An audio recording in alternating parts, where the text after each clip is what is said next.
The Great Depression. The Great Depression was a time of widespread suffering and financial hardship. Between 1929 and 1939, millions of Americans lost their jobs and their savings. Without income or money, many also lost their homes. The stock market crash in October of 1929 is commonly viewed as the start of the Great Depression. Many people had invested their money in the stock market hoping to get rich. They'd buy stocks at one price and then sell them for more than they had paid. For years, this strategy worked. But in October of 1929, a large number of stocks from top American companies all got sold off at the same time. When people saw this, they took it as a sign that they better start selling off their stocks as well. Suddenly, everyone was selling and few were buying. Not only couldn't stocks be sold for a profit, they couldn't be sold for the price they'd been bought for. Investors panicked. They started selling off their stock for anything they could get. Think of it like a reverse auction. Instead of people bidding more and more for what you're selling, you're willing to accept less and less just to get it sold. Even people who hadn't invested in the stock market began to panic. If millionaire investors could lose their fortunes, average Americans feared the money in their banks could disappear too.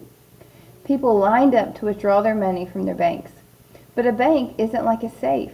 Banks only keep a limited amount of the money deposited into them. The rest they invest or loan to other people to buy things like homes and stocks. When lots of customers want to withdraw their money at the same time, the bank doesn't have enough. Banks try to collect back the money they'd loaned, but if people had borrowed that money to buy stock and they couldn't sell their stocks, that loan couldn't get repaid. Thousands of banks lost money and went out of business.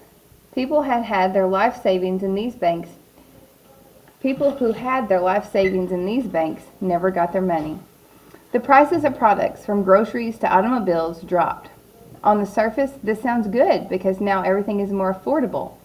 However, when stores sell their items for less, they now have less to pay their employees.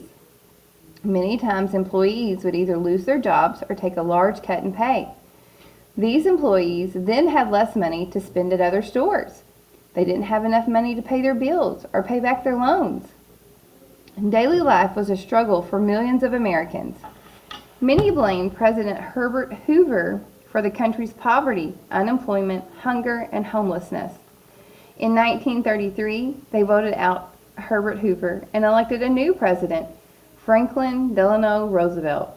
Thousands of everyday people, including children, wrote to him and First Lady Eleanor Roosevelt asking for help, and they finally got it.